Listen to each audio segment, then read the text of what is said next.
Hi again, everyone. Welcome to the Starting Five here on HMTV6. I'm Mark Keller, sports editor of the Herald-Mail newspaper, joined by two of my colleagues, Bob Parsoletti, Tim Kelby, to my left, and we're going to be talking about two of the big events, or actually four of the big events, two sports here over the last week or so, and we'll start with state volleyball tournament here in Maryland. And every sport kind of has a pocket area where it's strongest, and obviously volleyball's area is Washington County. 3/4 of the volleyball titles in Maryland reside in Washington County now, and Tim, Smithsburg, Williamsport, North Hagerstown, all bringing home the hardware. Yeah, Class 1A, Smithsburg defeated Perryville, and that was their fourth straight crown and 9th overall. So they've got quite a string going, and from what I understand from our colleague Daniel Kaufman, that they got a lot of kids coming back, so they may be going for 5th in a row. And then that same day, North Hagerstown in 3A, they pick up a hard-fought title, a win over Centennial. And I think Centennial had like some 14 state titles. Most in state history. And then we finished the sweep with 2A. Williamsport beats Calvert, and that's Williamsport's 5th title under Coach Emily Crabtree. So, clean sweep.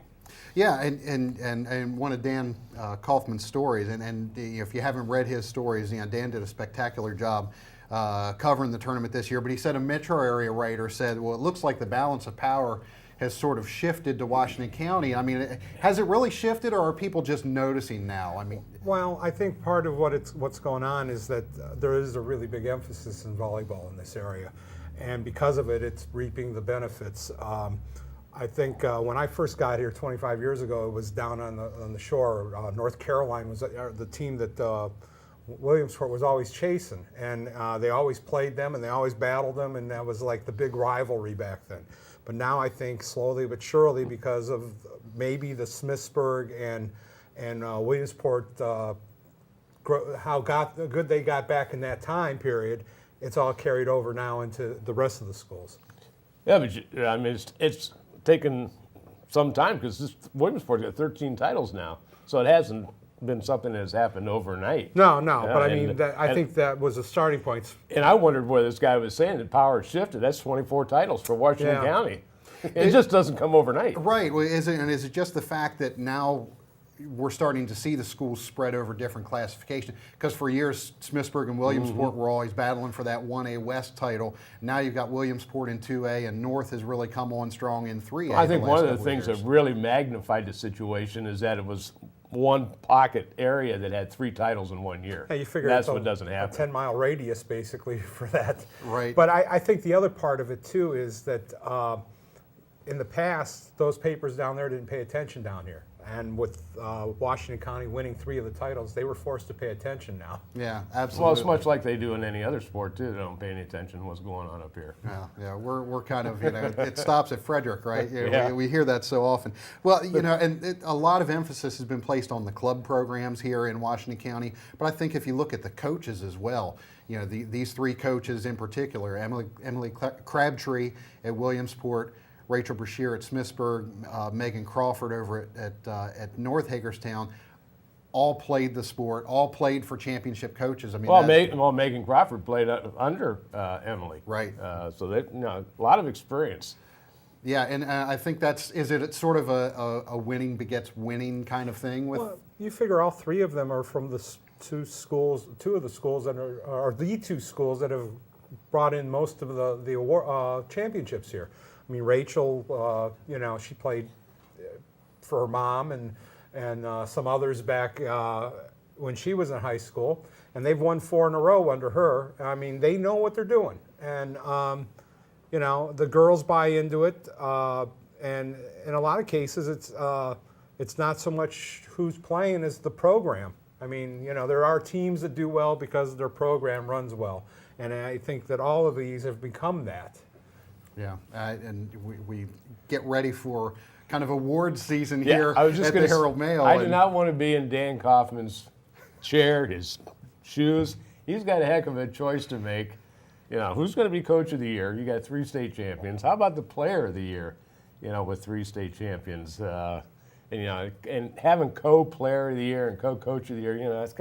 kind of, we don't want to see that. When you can't really divide the coach Yeah, between three. Let's see who the best is among all the three classifications. So that's going to be interesting to see how that shakes out. Some tough choices Yeah, ahead, for sure. Well, the other big event that we were talking about was the JFK 50 mile held this past Saturday, and we heard Andy Mason talk a little bit about this, and he said coming into the race that it was going to be a fast race.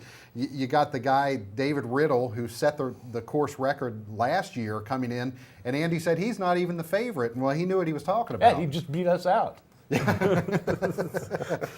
But Max King with our cars. right.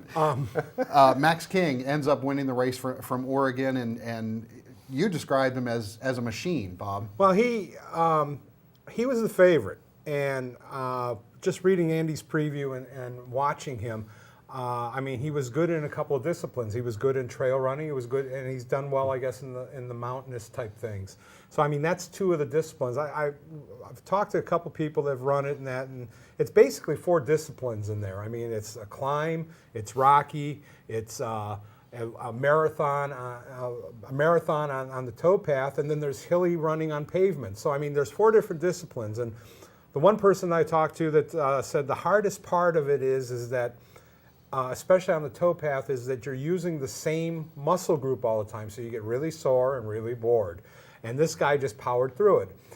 We had the picture on the front of the paper where the sports section the day after the event, I mean, there was no one near him. Mm-hmm. And when you saw him coming down to the stretch, I mean, you're sitting there and he's running alone. He was just all by himself, and he dominated that race. He ended up breaking the course record set last year by 6 minutes, and the women's mark took a horrible beating. Ellie Greenwood from Canada, from British Columbia, beat the women's record by more than 17 minutes. Yes, and I mean, that was another one where she just was pulling away, and she just controlled the race from beginning to end. Or I mean, from the middle of it. I mean, I think both of those guys took over just getting off the towpath, and then they got into their marathon mode and took over. It was kind of amazing to me on how easily and how much of a gap there was between those winners.